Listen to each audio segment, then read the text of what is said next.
بہمن جازویہ کو وسیع اختیارات مل گئے۔ اس نے اپنے لشکر میں ان سپاہیوں کو زیادہ ترجیح دی جو مسلمانوں سے لڑ چکے تھے۔ اس کے ساتھ ہی نئی بھرتی شروع کر دی۔ نوجوانوں کو ایسا بھڑکایا گیا کہ وہ ہتھیاروں اور گھوڑوں سمیت لشکر میں آنے لگے۔ عیسائیوں کو زیادہ مراد دے کر فوج میں شامل کیا گیا۔ عیسائی قبیلوں کے سرداروں کو مدائن بلایا گیا اور انہیں بتایا گیا کہ خالد رضی اللہ عنہ اپنے لشکر کو عراق سے نکال کر لے گیا ہے اور جو مسلمان فوج پیچھے رہ گئی ہے اسے یہیں ختم کرنا ہے اور زندہ بچے رہنے والے مسلمانوں کو صحرا میں بھٹک بھٹک کر مرنے کے لیے چھوڑنا ہے۔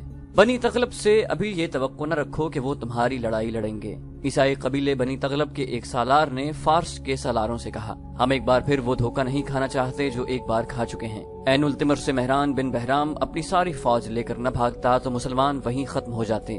ہمیں مسلمانوں سے اپنے سردار عقا بن ابی عقا کے خون کا انتقام لینا ہے۔ ہم تمہاری مدد اور تمہارے ساتھ کے بغیر مسلمانوں کو شکست دے سکتے ہیں۔ بہمن جازویہ نے پوچھا، کیا تم اپنی لڑائی الگ لڑو گے؟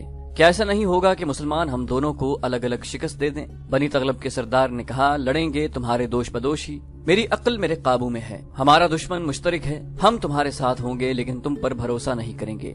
ہمیں خالد رضی اللہ عنہ کا سر چاہیے۔ مہران بن بہرام نے کہا، خالد یہاں نہیں ہے، وہ جا چکے ہیں۔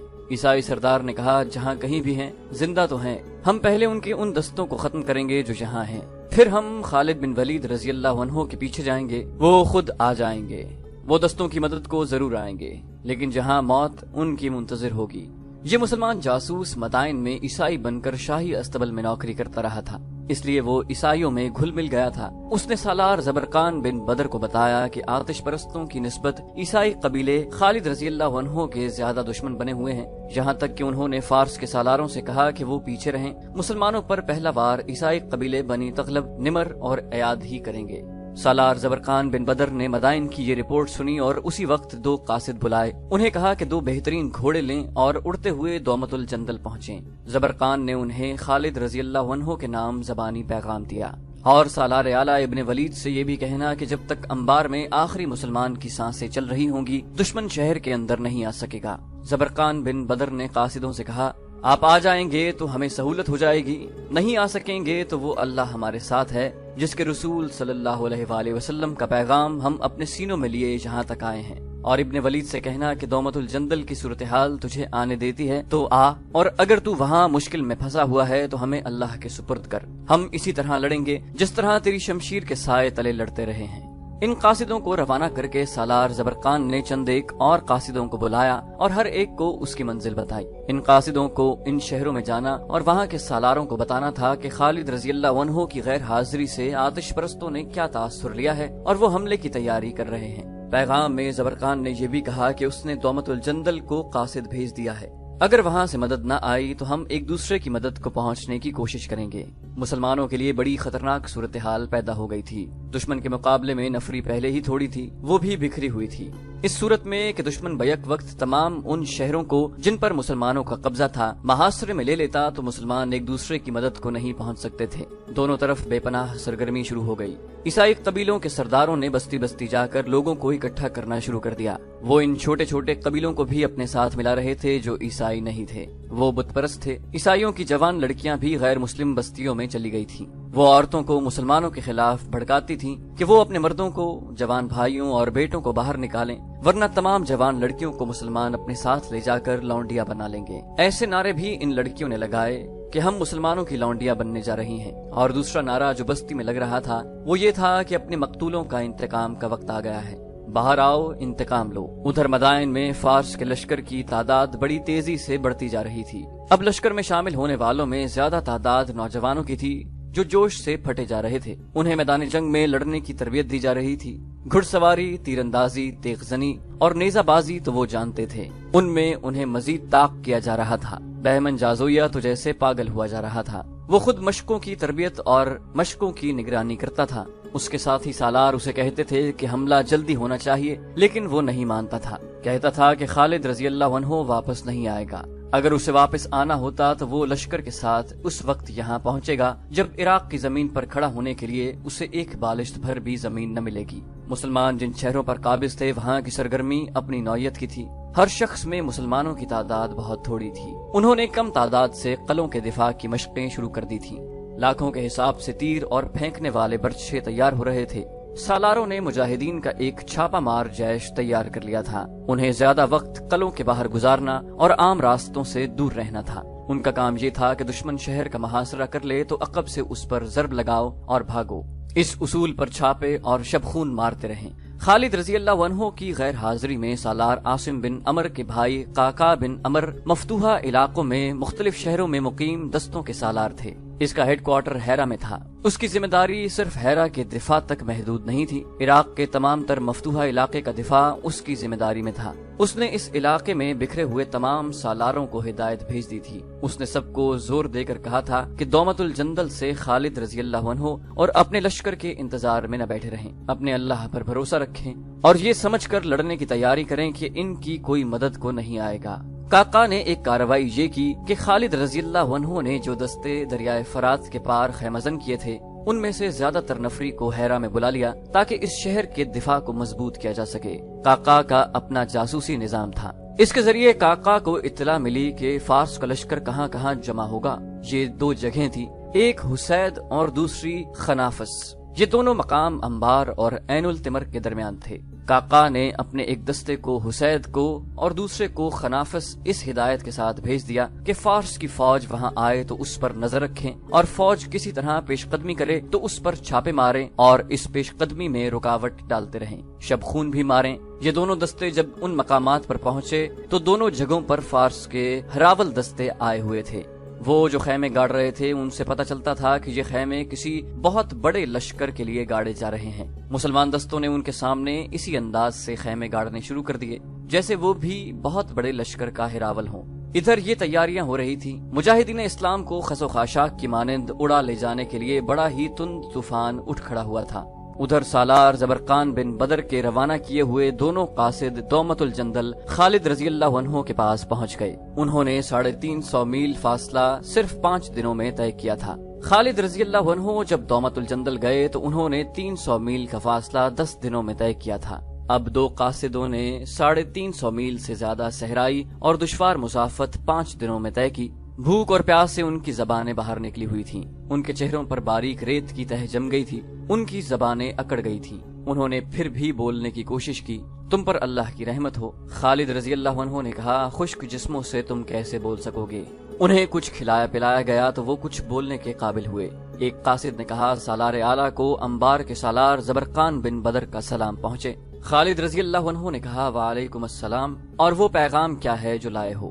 قاصد نے کہا، مدائن میں بہت بڑا لشکر تیار ہو رہا ہے اور ایک لشکر عیسائیوں کا تیار ہو رہا ہے۔ وہ کہتے ہیں ابن ولید ان کے علاقوں سے چلا گیا ہے اور وہ تھوڑے سے جو دستے چھوڑ گیا ہے انہیں ایک ہی حملے میں ختم کر کے وہ اپنے علاقے واپس لے لیں گے۔ دونوں قاصدوں نے خالد رضی اللہ عنہ کو تمام تر تفصیل بتائی اور کہا کہ خالد رضی اللہ عنہ کے دومت الجندل کے حالات اجازت نہ دیں تو نہ آئیں۔ دستے جو فارس کی شہنشاہی کے علاقے میں ہیں وہ اسی طرح لڑیں گے جس طرح خالد رضی اللہ عنہ کی قیادت میں لڑے تھے۔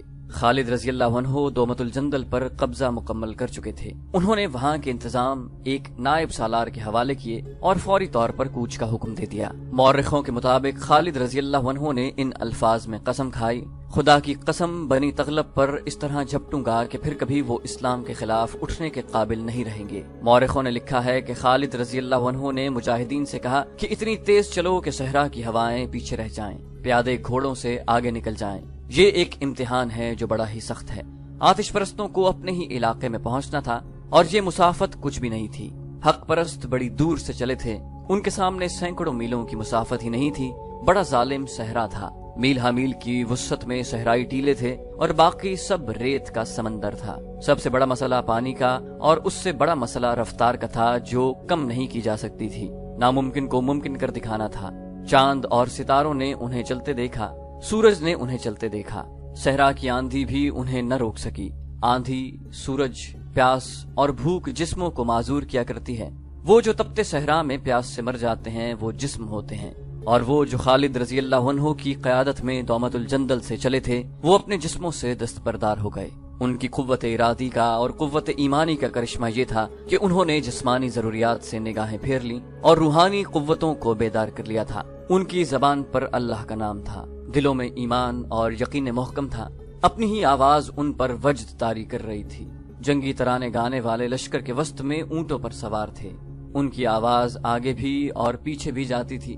لشکر کے قدم دفوں اور نفیریوں کی تال پر اٹھتے تھے اور یہ تال بڑی تیز تھی۔ کچھ فاصلہ طے کر کے ترانے اور دف خاموش ہو جاتے اور تمام لشکر کلمہ طیبہ کا ورد بلند آواز میں شروع کر دیتا۔ ہزارہا حق پرستوں کی آواز ایک ہو جاتی، پھر یہ آواز ایک گونج بن جاتی اور یوں لگتا جیسے صحرا اور صحرائی ٹیلوں پر وجد طاری ہو گیا ہے۔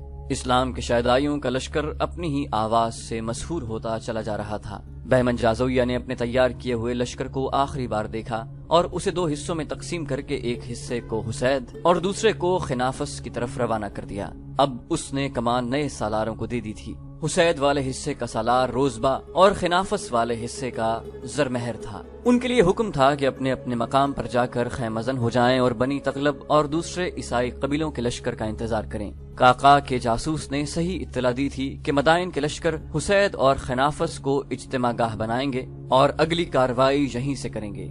عیسائیوں کا لشکر ابھی پوری طرح تیار نہیں ہوا تھا۔ مورخوں نے لکھا ہے کہ ایرانیوں کی طرح عیسائی بھی 2 حصوں میں تیار ہو رہے تھے۔ ایک کا سردار حزیل بن عمران تھا اور دوسرے کا ربیعہ بن بجیر۔ یہ لشکر حسید اور خنافس سے کچھ دور 2 مقامات صنع اور زمیل پر جمع ہو رہے تھے۔ مدائن کے لشکر کے 2 حصوں اور عیسائیوں کے 2 حصوں کو یکجا ہونا تھا۔ یہ بہت بڑی جنگی طاقت تھی۔ مسلمانوں کی تعداد ہر جنگ میں دشمن کے مقابلے میں بہت تھوڑی رہی ہے، لیکن اب مسلمان آٹے میں نمک کے برابر لگتے تھے۔ اسلام کے فدائیوں کا سامنا اتنے بڑے لشکر سے کبھی نہیں ہوا تھا۔ ان 4 خیمہ گاہوں میں رات کو سپاہی اس طرح ناچتے اور گاتے تھے جیسے انہوں نے مسلمانوں کو بڑی بری شکست دے دی ہو۔ انہیں اپنی فتح صاف نظر آ رہی تھی۔ حالات ان کے حق میں تھے، نفری ان کی بے پناہ تھی، ہتھیار ان کے بہتر تھے، گھوڑوں کی تعداد بھی زیادہ تھی۔ انعام و اکرام جو انہیں پیش کیے گئے تھے پہلے کبھی نہیں کیے گئے تھے۔ مال غنیمت کے متعلق انہیں بتایا گیا تھا کہ یہ سب ان کا ہوگا، ان سے کچھ نہیں لیا جائے گا۔ ان میں صرف ان پرانے سپاہیوں پر سنجیدگی سی چھائی ہوئی تھی جو مسلمانوں کے ہاتھ دیکھ چکے تھے۔ وہ جب کوئی سنجیدہ بات کرتے تھے تو نوجوان سپاہی ان کا مذاق اڑاتے تھے۔ ایسی ایک اور رات فارس کے لشکر نے گاتے بجاتے اور پیتے پلاتے گزار دی۔ صبح ابھی سورج نہیں نکلا تھا اور حسید کے خیمہ گاہ میں مدائن کے ایک لشکر کا ایک حصہ سویا ہوا تھا۔ انہیں جاگنے کی کوئی جلدی نہیں تھی۔ انہیں معلوم تھا کہ مسلمان قلعوں میں ہیں اور تعداد میں اتنے تھوڑے کہ وہ باہر آنے کی جرت نہیں کریں گے۔ انہوں نے دیکھا تھا کہ ان سے کچھ دور مسلمانوں نے آ کر جو ڈیرے ڈالے تھے وہ واپس چلے گئے ہیں۔ مسلمان ایک شام پہلے وہاں سے آ گئے تھے۔ آتش پرستوں کی خیمہ گاہ کے سنتری جاگ رہے تھے یا چند ایک لوگ وہ بیدار تھے جو گھوڑوں کے آگے چارہ ڈال رہے تھے۔ پہلے سنتریوں نے واویلا بپا کیا، پھر گھوڑوں کو چارہ وغیرہ ڈالنے والے چلانے لگے، ہوشیار، خبردار، مدینہ کی فوج آ گئی ہے۔ خیمہ گاہ میں ہڑبونگ مچ گئی۔ سپاہی ہتھیاروں کی طرف لپکے، سوار اپنے گھوڑوں کی طرف دوڑے، لیکن مسلمان صحرائی آندھی کی مانند آ رہے تھے۔ ان کی تعداد آتش پرستوں کے مقابلے میں بہت ہی تھوڑی تھی، لیکن یہ غیر متوقع تھا کہ وہ حملہ کریں گے۔ مسلمانوں کی تعداد صرف 5000 تھی۔ ان کا سالار قعقاع بن عمر تھا۔ گزشتہ شام خالد رضی اللہ عنہ اپنے لشکر سمیت پہنچ گئے تھے۔ انہوں نے آرام کرنے کی بجائے صورتحال معلوم کی۔ انہوں نے شام کو ان مختصر سے دستوں کو حسید اور خنافس سے واپس بلا لیا تھا۔ اس سے آتش پرستوں کے حوصلے اور بڑھ گئے۔ وہ یہ سمجھے کہ مسلمان ان کے اتنے بڑے لشکر سے مروب ہو کر بھاگ گئے ہیں۔ خالد رضی اللہ عنہ نے دوسرا اقدام یہ کیا کہ 5000 نفری ایک اور سالار ابو لیلہ کو دی اور اسے مدائن کے اس لشکر پر حملہ کرنے کو روانہ کیا جو خنافس کے مقام پر خیمزن تھا۔ خالد رضی اللہ عنہ نے ان دونوں سالاروں سے کہا، تم پر اللہ کی رحمت ہو میرے دوستو، تم دونوں صبح طلوع ہوتے ہی بیک وقت اپنے اپنے ہدف پر حملہ کرو گے۔ خنافس حسید کی نسبت دور ہے، ابو لیلہ تجھے تیز چلنا پڑے گا۔ کیا تم دونوں سمجھتے ہو کہ دونوں لشکروں پر ایک ہی وقت کیوں حملہ کرنا ہے؟ اس لیے کہ وہ ایک دوسرے کی مدد کو نہ جا سکیں۔ قعقاع بن عمر نے جواب دیا، ابن ولید، تیری اس چال کو ہم ناکام نہیں ہونے دیں گے۔ خالد رضی اللہ عنہ نے کہا، فتح اور شکست اللہ کے اختیار میں ہے۔ تمہارے ساتھ صرف 5,000 سوار اور پیادے ہیں۔ میں دشمن کی تعداد کو دیکھتا ہوں تو کہتا ہوں کہ یہ لڑائی نہیں ہوگی، یہ چھاپا ہوگا۔ اتنے بڑے لشکر پر اتنے کم آدمیوں کا حملہ چھاپا ہی ہوتا ہے۔ وقت بہت کم ہے میرے رفیقو، جاؤ میں تمہیں اللہ کے سپرد کرتا ہوں۔ خالد رضی اللہ عنہ خود عین التمر میں اس خیال سے تیاری کی حالت میں رہے کہ عیسائی قبیلے جو سنہ اور زمیل میں اکٹھے ہو رہے تھے وہ فارس کے لشکر کے ساتھ جا ملنے کو چلیں تو انہیں وہیں الجھا لیا جائے۔ مورخوں نے لکھا ہے کہ یہ خالد رضی اللہ عنہ کی جنگی ذہانت کا کمال تھا کہ انہوں نے دشمن کی اس صورتحال سے فائدہ اٹھانے کی کوشش کی کہ اس کا لشکر ابھی 4 حصوں میں بٹا ہوا 4 مختلف مقامات پر تھا۔ ان 4 حصوں کو یکجا ہونا تھا۔ خالد رضی اللہ عنہ نے ایسی چال چلی کہ چاروں حصے الگ الگ رہیں اور ایک دوسرے کی مدد کو نہ پہنچ سکیں اور ہر ایک کو الگ الگ شکست دی جائے۔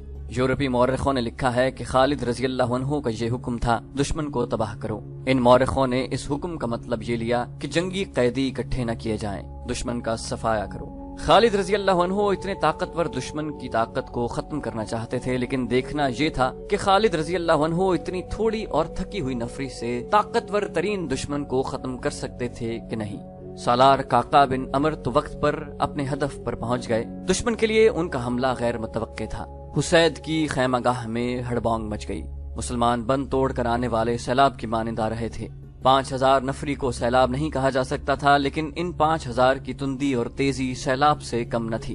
آتش پرستوں کا سالار روزبا اس صورتحال سے گھبرا گیا۔ اس نے ایک قاصد کو اپنے اس لشکر کے سالار زرمہر کی طرف جو خنافس میں خیمہ زن تھا اس پیغام کے ساتھ دوڑا دیا کہ مسلمانوں نے اچانک حملہ کر دیا ہے اور صورتحال مخدوش ہے۔ قاصد بہت تیز وہاں پہنچا، فاصلہ زیادہ نہیں تھا۔ سالار زرمہر اپنے ساتھی روزبا کے اس پیغام پر ہنس پڑا۔ اس نے کہا کہ روزبا کا دماغ چل گیا ہے، مسلمانوں میں اتنی جرت کہاں کہ باہر آ کر حملہ کریں۔ قاصد نے اسے بتایا کہ وہ کیا دیکھ کر آیا ہے۔ زرمہر اپنے لشکر کو وہاں سے کہیں بھی نہیں لے جا سکتا تھا، کیونکہ اس کے سالار اعلیٰ بہمن جازویہ کا حکم تھا کہ کسی اور جگہ کچھ بھی ہوتا رہے، کوئی لشکر بغیر اجازت ادھر ادھر نہیں ہوگا۔ لیکن قاصد نے زرمہر کو پریشان کر دیا تھا۔